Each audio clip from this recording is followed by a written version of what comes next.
அலி அக்பர் அவர்களுடைய கேள்விகளுக்கெல்லாம் நாம் விளக்கம் கொடுத்திருந்தோம்.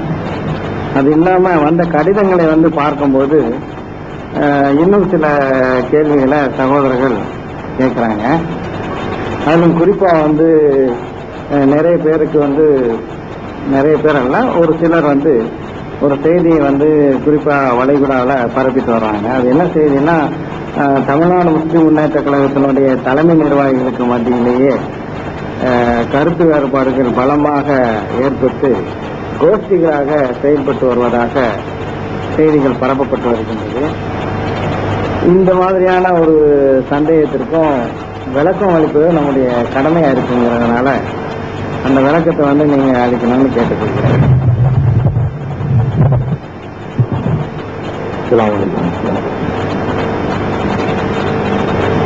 மாநில நிர்வாகிகளுக்கு மத்தியில கருத்து வேறுபாடுகளும் கோஷ்டியும் மனப்பான்மையும் இருக்குதுங்கிற அந்த குற்றச்சாட்டுக்கு இந்த வீடியோ நாடாவே பதில் சொல்லும். கேட்டா இதுல எல்லா நிர்வாகிகளுமே ஒன்றாக அமர்ந்துதான் இந்த விளக்கத்தையே நம்ம தர்றோம். அதுபோக இந்த சந்தேகத்தை கிளப்பக்கூடியவர்கள் உண்மையிலேயே நம்ம கழகத்தோட தொடர்பு உள்ளவங்க தான். பெரும்பாலும் இந்த சந்தேகத்தை யாரு கிளப்புறாங்கன்னு கேட்டா, நம்ம கழகத்தோட தொடர்பு உள்ள சகோதரர்கள், அங்கத்தினராக இருக்கக்கூடியவர்கள் தான் இதை கிளப்புறாங்க. முதல்ல ஒரு செய்தியை நம்ம புரிந்து கொள்ளணும். தமிழ்நாடு முஸ்லிம் முன்னேற்ற கழகம் என்பது ஒரு அமீர்ந்து ஒருவரை ஏற்பாடு செய்து அவர் என்ன சொன்னாலும் அவருடைய கருத்துக்கு எதிர்கருத்து சொல்லாமல், அவருடைய கருத்தை மறுபரிசீலனை செய்யாமல் அப்படியே ஏற்றுக்கிறணும் என்று சொல்லக்கூடிய அமைப்பில் இந்த கழகம் இயங்கல. சரி, எப்படி இயங்குதுன்னு கேட்டா, கீழே இருந்து மேல வரைக்கும் எல்லா மட்டத்திலையும் எந்த ஒரு பிரச்சனையையும் எல்லாரும் கூடி கலந்துரையாடல், விவாதம், காரசாரமான வாக்குவாதம் இவைகள்லாம் செய்து அதுக்கு பிறகு ஒரு கருத்துக்கு வருவோம். இப்படி நிர்வாக மட்டத்திலையும் சரி, கீழையும் சரி, இந்த மாதிரியான வாதப்பிரதிவாதங்கள் நடக்கும் பொழுது சில நேரங்கள்ல வெளியிலிருந்து யாராவது பார்த்தாங்கன்னா சண்டை போட்டுக்கிற மாதிரி ஒரு தோற்றம் கூட அளிக்கும். அந்த மாதிரி எல்லாம் கூட காரசாரமான விவாதங்கள் நடக்கும். மனிதர்கள் சொன்னா 2 கருத்து 3 கருத்துலாம் இருந்தா தான் அவன் மனுஷன். எல்லாரும் ஒருத்தர் எல்லாரும் கேட்டுக்கிட்டா அதுக்கு பேரு தகுத்தறிவும் இல்லை, அது மனுஷனும் கிடையாது. அந்த அடிப்படையில மனித இயல்புக்கு ஏற்றவாறு இந்த விவாதங்கள், காரசாரமான வாக்குவாதங்கள், கருத்து மோதல்கள் எல்லாம் நிர்வாக குழுவுல, செயற்குழுவுல, பொதுக்குழுவுல எல்லாத்திலையும் நடக்கும். அந்த மாதிரி ஏன் இந்த கருத்து வந்துச்சுங்கிறதுக்காக சொல்ல வேண்டியிருக்கு. அந்த மாதிரி ஒரு தேர்தலில் போட்டியிடுவதா வேண்டாமா அப்படிங்கிற ஒரு கருத்து சர்ச்சை வரும் பொழுது அது சம்பந்தமாக ஒரு பொதுக்குழுவில் நம்ம விவாதத்தை மக்கள்கிட்ட கருத்து கேட்டோம். பலரும் பலவிதமான கருத்துக்களை சொன்னாங்க. அதுல நம்ம ஏற்கனவே ஒரு முடிவை எடுத்து திணிக்கக்கூடியவங்களா இருந்தா ஒரு முடிவை திணிச்சிட்டு போயிருக்கலாம்.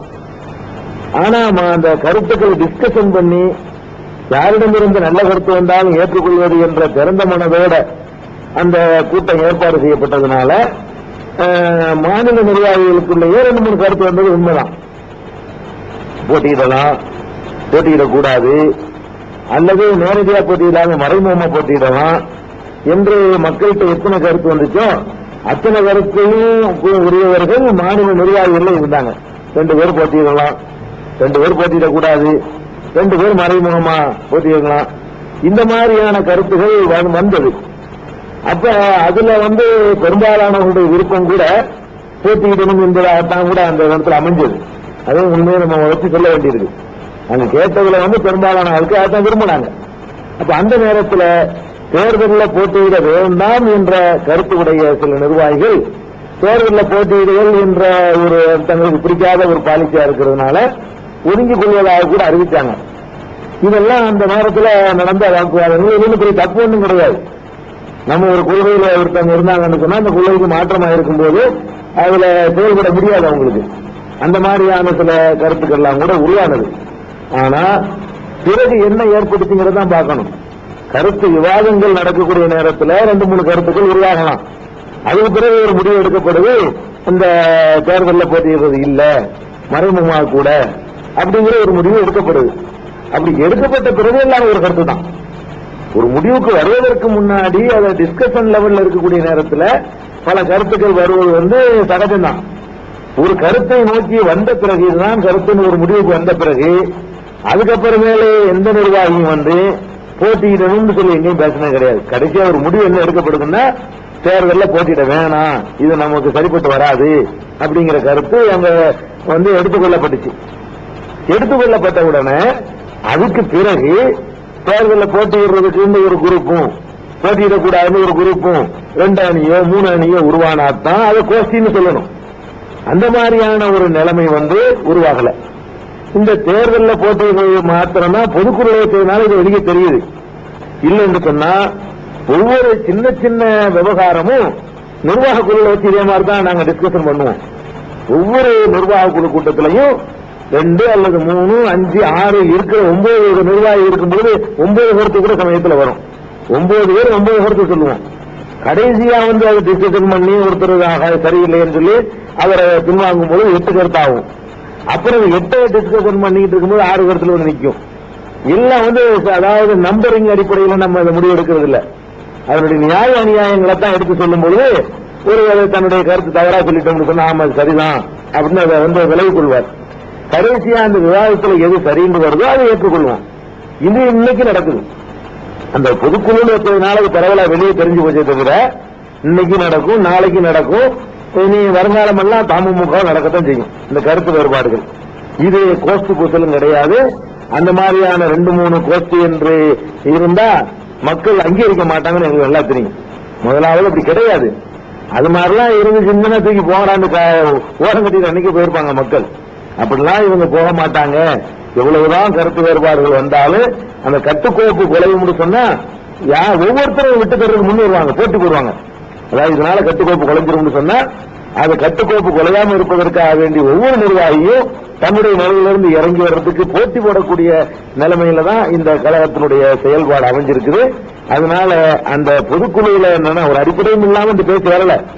பொதுக்குழுல அந்த ஒரு 2-3 பகிரங்கமா தெரிஞ்சு போச்சு அந்த கருத்து வேறுபாடுகள், அந்த காரசாரமான வாதங்கள் பகிரங்கமா தெரிஞ்சு போச்சு. அதனால இப்படி ஒரு பேச்சு வந்திருக்கே தவிர மற்றபடி கண்டிப்பா இந்த நிமிடத்துல எந்த கருத்து வேறுபாடும் கிடையாது. கருத்து வேறுபாடுனா இருக்கு, உண்டாயிட்டு இருக்கு. எடுக்கப்பட்ட முடிவுகள்ல கருத்து வேறுபாடு இப்ப கிடையாதுன்னு எதை சொல்றோம்னு கேட்டா எந்த முடிவு எடுக்கப்பட்டு விட்டதோ அது எல்லாருக்கும் ஒரே கருத்து தான். எடுக்கப்பட வேண்டிய முடிவுகள்ல கருத்து வேறுபாடு வரும், நாளைக்கு வரும், இனிமே வரும், எந்த காலத்திலும் வரும். இதுதான் கண்டிப்பா கோஷ்டி கிடையாது என்பதை என்னால் அடிச்சு சொல்ல முடியும். என்ன உங்களால் அடிச்சு சொல்ல முடியாதா? கோஷ்டி வச்சிருக்கீங்களா? கோஷ்டி வச்சிருக்கீங்களா? நீங்க கோஷ்டி இல்ல, என்ன டாக்டர் கோஷ்டி வச்சிருக்கீங்களா? சரி, அப்ப இல்ல, அது தவறான வாகனம், அதை மனசுல வச்சுக்கிறாங்க. அடுத்தாப்புல நீங்க ஏதோ ஒரு கேள்வி உங்கள்கிட்ட கேட்கறதா சொல்றீங்களா?